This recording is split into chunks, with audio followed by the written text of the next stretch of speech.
Oh my lord. Oh my lord. As game number 3 begins, so does I'm TY Online. Thank you very much for the 20 gifted subs coming over to EGC TV's community. Big shout out to you, mate. And with that, we start off the 3rd game in the series. Ladies and gentlemen, welcome to game number 3, spawning down on the south side of the map. After last game's victory, he pulls out the deli. In game number 3, it is PuppyPaw. And spawning in on the northern side, it is going to be LucifroN, handling the Roos in red. Nice and convenient red color for Roos. I think this is a time to give a bit of a shout out to our admin behind the scenes, Lord Petito, who is working tirelessly for a lot of weeks now. And he's making sure that the flags match the player colors whenever possible, making our lives easier. Huge shout out to him. And a huge shout out to this one scout over here for PuppyPaw, finding 3 wolves that he's going to deny from the opponent. Yeah, on this map, often you will see those wolves look to spawn over in the sacred sites corners. So players will often head there first and look to deny away those wolves or pick them up. And we see that now in the middle of the map, PuppyPaw is also, rather, this is the south side of the map. I don't know why I thought this was the middle. On the south side of the map, going to be able to pick up some deer hunt. So got a nice little hunt along the edge. Actually, he's got 2 hunts along the edge of the map. What a absolute perfect spot. What is that? That's a lot of wolves. That's what that is. Yeah, that is a whole gaggle of wolves. Look at that. That is impressive. That is 145 bounty, if my math is correct over here, with the deer and all 3 wolves. That is pretty juicy that's being denied over here from LucifroN. He's at 155 right now. Obviously, not a scenario where he should be scared, because this map has a plenty of bounty available, so it would be still a bit of a surprise if he didn't get to that tier 2. But if PuppyPaw was successful enough to deny enough deer and wolves to prevent him from getting to tier 2, that would be a monster accomplishment by PuppyPaw. Yeah, especially on this map. The last time a player on High View that was playing Rus didn't hit tier 2, I think it was like 2006, maybe 2007. It is very, very common that people are hitting that 250 bounty threshold. We see he's up to 160 at the moment, but the stage of the game is early. He's managed to lure in 2 wolves on this south side. He's got another 2 that are over there, so that should be up to 260. But obviously, PuppyPaw is lying in wait, looking to potentially deny out these wolves as well. Yeah, he needs those wolves, because obviously if your bounty is low, you can't get wheelbarrow. Or at... Oh, he got it. He got it. PuppyPaw has gotten that. Oh my lord, I'm pretty... Yeah, he got that wolf, didn't he? Yeah, he did it. Wow. Beautiful stuff. But it looks like he's going to be able to crack that 240 or that 250 bounty. We do see 270 now coming out for him. He's also got some sheep that are standing by as well. But very nice little snipe there. Both landmarks coming through for players now. We've got the Tower of Vic... No, I'm just kidding. It's the Dome of the Faith coming down for PuppyPaw. On the opposite side, we've got the classic landmark that you see, the Golden Gate. No Kremlin in sight. But I guess one of the things to note, these are 2 civilizations that we really only see one landmark ever come out of them. We never see the other landmark, do we? Yeah, you really have to go for crazy maps. I think we had an EGC tournament, maybe Winter Championships, where we played Confluence or something, and I saw 1 Kremlin by Marine Lord. But yeah, this is one of those matchups where the alternatives, they are legitimate landmarks. Like, they give you reasonable bonuses, given that they function as intended. The problem here is that these landmarks that the players are employing are just light years better. The Golden Gate, helping you to balance your early economy, making sure that you can fabricate resources out of nowhere, and of course, making sure that you don't have to go on for a gold mining for a long time. And on the other side, of course, the Dome of Fate, you can get your scholars for a cheap price, and that is what Delhi is living and breathing. You have to go for those sacred sites, you have to secure them. You also need those scholars, of course, for the upgrades, for efficient production. So you really need a lot of scholars in Feudal Age, and the Dome of Fate helps a lot with that. PuppyPaw now finding some villages here for LucifroN. LucifroN going to be moving out towards that boar in the center of the map, and we can see him luring it out over towards the east or the center of the map, trying to bring it over towards the edge of the tree line here and just make sure that he's able to get himself a nice little hunting cabin as well. But once again, actually going to be pulling the boar. There we go, pulls it right into this position. Beautiful little spot, but now an outpost going to be coming through for PuppyPaw, looking to try and deny this out. Looks like the boar is indeed going to be going down. 75 bounty going over towards LucifroN. He manages to get down the wooden fortress, but now going to be pushing it up a little bit closer and does deny denies out the outpost here. So I guess for PuppyPaw, all he wants to do is get an outpost in and deny the boar from his enemy.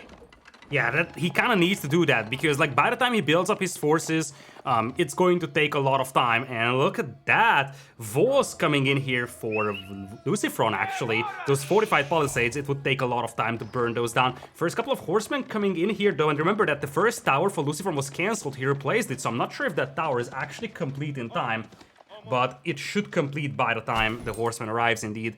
It's done, and PuppyPaw has given up on the aggression on that board. I love how the boar is in the stealth forest, by the way, because it makes it much more difficult for PuppyPaw to see what exactly is going on in that area, other than having the boar out there in the middle of nowhere where it's easier to spot. Another tower gets denied here from PuppyPaw. He's struggling to build those towers right now. Yeah, he really is, and now coming in trying to be a little bit more greedy with it. He's got a couple of horsemen out here as well. He's going to have to fall back towards his position. I think he could snipe out that villager with the wooden fortress once the arrow slits comes through. Indeed, the arrow slit's going to be firing down upon the villager. He's not paying attention. The villager goes down. That's huge. That's enormous, and if that tower went up for PuppyPaw, that would have been a perfect tower. It helps secure the sacred site, it helps push the board, but PuppyPaw isn't gonna be able to complete this one. Now, Puppy is still the only person that's making army, by the way. LucifroN is just adding one knight. On the other side, you see horsemen and archers already being in the mix, so LucifroN still has to respect this one, but right now, PuppyPaw doesn't have the army to push that wooden fortress with, and he's yet to capture a single sacred site. Stone being mined over here, potentially for some weapon emplacements. LucifroN already bought 150 stone using the golden gate for the arrow slits. What outpost? He doesn't cancel the outpost. Oh, I think he canceled it. Oh my, he almost lost that 100 wood right there. Really close, but now we see a knight coming out. It's going to be outnumbered significantly, but it doesn't care. No, the honey badger does not care. It takes out a villager and heads back on its way. He's got plenty of health on that bad boy, so he's not too fussed.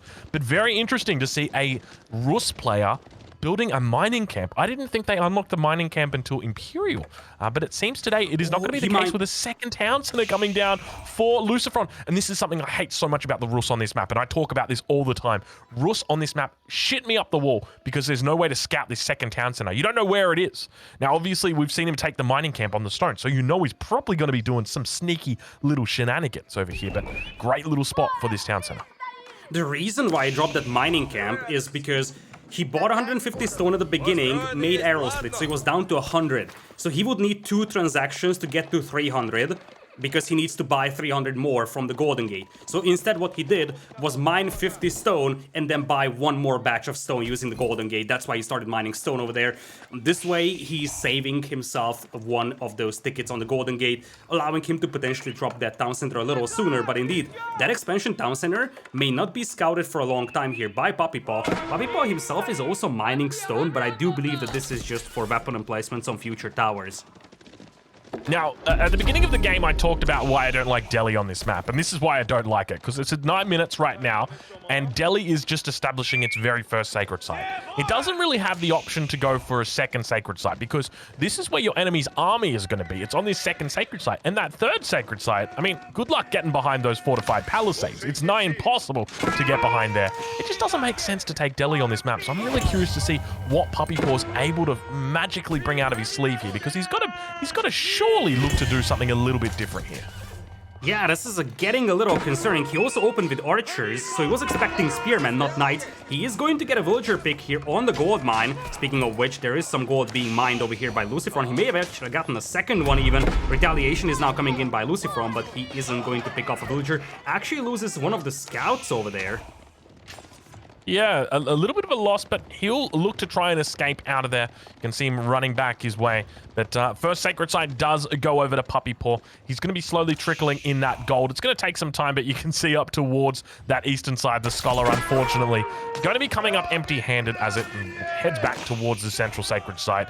But once again, these knights are going to be such a difficult contest up for these scholars as they come in and look to get those charges in. First knight coming in, landing that charge, but the scholars are going to be able to head back to that sacred site and heal up over there. Yeah, now this is getting a little concerning here for LucifroN when it comes to the army compositions because he has no response to those spearmen right now. The problem is that these spearmen come in a little too late.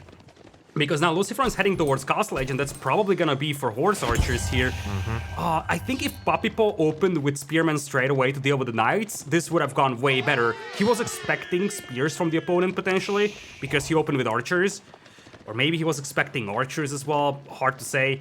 But his archers didn't do anything, and you see that that boar is already depleted, so there is not even a point now for PuppyPaw to push that location. Look how annoying he's being right here, just jostling with him on the sacred site. We see that every single second PuppyPaw's not paying attention. LucifroN just sits on the sacred site, and he's just minding his own business. But now PuppyPaw moving out towards the relics across the map. You can see he's actually heading up towards the second town center of LucifroN, looking for that relic. And in fact, I suspect if we go to his perspective, that we will see that he has uncovered that. But now LucifroN going up with the Abbey of the Trinity. It is going to be a warrior monk that is coming out for him, but not too long because PuppyPaw is going up with the House of Learning. Not a lot of villagers on this though. We'll take a look and see where his scholars are at the moment, because ideally he should be sitting a scholar on every single relic on this map. And as soon as he hits Castle Age, bam, bam, bam, bam, bam, all of those relics picked up. We can see one there in the center. Looks like he's got another one that's contested. A little bit of a raid coming through on the south side here. PuppyPaw looking pretty decent though. Those knights are actually finding villager kills on that House of Learning. Oh no, the Castle Age is denied. Oh no. This is not good for PuppyPaw right now. This is not what he needed. He needs to get those relics, and he needs to get them in yesterday. A bit of a raid up for PuppyPaw now. Managing to chase in a couple of the villagers. Horse archers are coming out for his opponent, but LucifroN slowly but steadily gathering up those relics. The first one's already on the way in. He snatched it from the center and looking to retrieve it back towards his base, and he continues to take out villagers on this landmark. Finally, the landmark does get completed, but it's already too little too late because the first of the relics has been stolen away.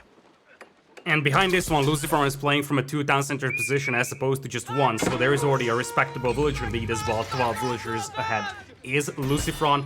Army-wise, we're seeing a transition to the horse archers, and right now PuppyPaw, he's got 5 horsemen, 10 spearmen. Spearman isn't going to do much over here anymore, unless he can actually get a knight kill over there. He might actually get a second one. Horsemen now moving in though, getting a couple of villager picks, and it looks like this expansion town center has finally been found by PuppyPaw. Yeah, you can't help but feel when you spot that second town center and you see that there's no hunt under here, and you know there was a hunt under here before, it feels so bad because you just know he's been out there for a long time. And that villager count has really been climbing, but it looks like a reaction finally does come in. LucifroN's villager count has fallen significantly. You mentioned a gap of 12 between these two. There's a gap of 5 now. Yeah, the reaction was a little pedestrian, and I think that is a bit of an euphemism here. He has massively underreacted that raid, and LucifroN just lost like 10 villagers in that one. Still, he's in a pretty good position, but PuppyPaw, he's bringing in 3 relics for himself. He still had 2 sacred sites for a while, one of those being decapped right now. But I love how he's starting to wall himself up. He's respecting those horse archers, and once again, the horsemen swoop in for a couple of kills. And look at those villager counts. They are dead even now. LucifroN is struggling to keep his villagers alive. I can't help but feel the only reason why this is close right now for PuppyPaw is because LucifroN did fall asleep at his keyboard for a short amount of time there, and it was right as PuppyPaw struck. Obviously, there's a lot going on these maps, but it looks like he's now captured up a sacred site on the right side of the map. All 3 relics coming in for PuppyPaw. Nice little fight back towards the base here. PuppyPaw getting some decent trades here, trapping in those horse archers with the spearmen, and it's going to force out some decent micro here. The sprinkled in placement firing off as well towards these units, and PuppyPaw all of a sudden not looking too bad. Yeah, this is concerning for LucifroN. I mean, there are so many things to pay attention to, and LucifroN probably lost track of those horse archers for a second, and you lose sight of your horse archers, you start losing them. He just ran into a bunch of spearmen, and the last 2 minutes have been exceptional for PuppyPaw. He probably killed like 20 units and did not lose a single one. Villager count dead even now. Army numbers actually better for PuppyPaw over here, and the idle time is tremendous on the side of LucifroN because he's being raided from every direction. Now, one of the things that happens on this map very often is it seems to go Imperial. And not just Imperial, but post-Imperial. Let's say that it somehow does. And let's say PuppyPaw gets to Imperial with 20 scholars and plays an Imperial. What is going on here for LucifroN? Jeez Louise. Yeah, this is a returning issue. Yeah, let's say these guys both get to post-Imperial. Which Civ wins? Is it Delhi? Is it the Rus? I feel like it depends on when you get to Imperial and what is the status of the game at that time. It should be the Rus, but at the pace that things are going, we'll have to wait and see because, I mean, if PuppyPaw is able to continue the success that he has had in the last couple of minutes, I mean, LucifroN is gonna be behind by 50 minutes into Imperial at this pace. The thing for me is PuppyPaw's got elephants out. I can't help but feel this is a bit of a dangerous decision for him to make. Just because the way that the horse archers work, they're very effective at sniping out those elephants. You can see horse archers look to one or even two shot, or rather two or three or even two shot the elephants just with the damage that they've got. Once those numbers really start building up, you can see he's sitting on double digits at the moment, 11 with the 12th one just popping out. But I suspect with more of them coming out, it's going to be difficult for his enemy to really build up a decent mass of those elephants and look to keep them alive. Yeah, I feel like PuppyPaw has to maintain his level of aggression. Like, he needs to detach a couple of Lancers from his army, swoop in from the left, swoop in from the right, get some villager kills, because the key thing with the Horse Archers is that you have to keep them in fairly large groups to take direct engagements. You can't really use 2 or 3 of them only. Which means that you either pursue those knights that are running around your eco, or you're fighting on the battlefield. So PuppyPaw has to use some of his Lancers as a distraction and force those Horse Archers to stay inside his base. Nice little touch over here by LucifroN, taking down that boar for extra 75 gold, but still, he's a little shy of the tier 3 here. Vo's coming up though for PuppyPaw, so he's going to try and make sure that those Horse Archers can't break into his base, which is vital if you're playing the slower army comp using the elephants. Yeah, we see those elephants looking around, and you can see those elephants are getting angry. They're almost coming in towards a bit of a crunching position. Now those Lancers trying their best to make some connections. Spearmen going to be running out here as well, but there's the elephants as they continue forcing their way out. Not a lot of horsemen, or rather horse archers, coming out for LucifroN just yet. But the composition starting to look a little bit healthier. Villager count 10 up for LucifroN at the moment. At this point in the game, you can't help but feel that villager count should be looking a little bit more like 30. And now we see a third town center coming down from LucifroN.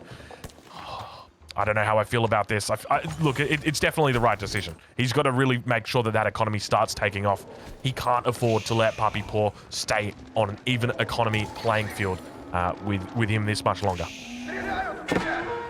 I gotta agree with you on this one. He also lost a lot of villagers, so from LucifroN's perspective, he knows he lost villagers left and right, and LucifroN is not sure whether PuppyPaw is playing 1 town center or 2 town centers. He might be thinking, hey, if Puppy is playing 2 town centers, I lost like 15, 20 villagers, I need to get a 3rd town center to catch up. Little does he know that PuppyPaw is actually playing 1 TC here, but this could potentially leave LucifroN exposed. He just spent a bunch of resources on a town center, and he might need it on army, especially because his villagers are once again getting slain on the right side. The underreactions are getting concerning over here. I like this play from PuppyPaw. It makes so much sense to come in right now.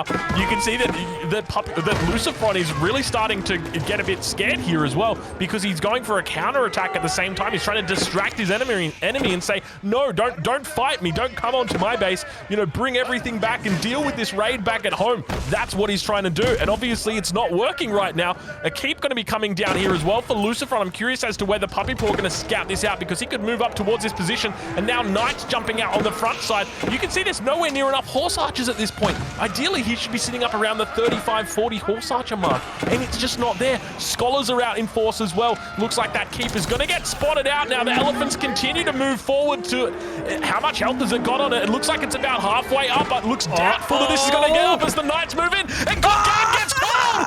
PuppyPaw victorious! What is this game, man? How? Oh my goodness.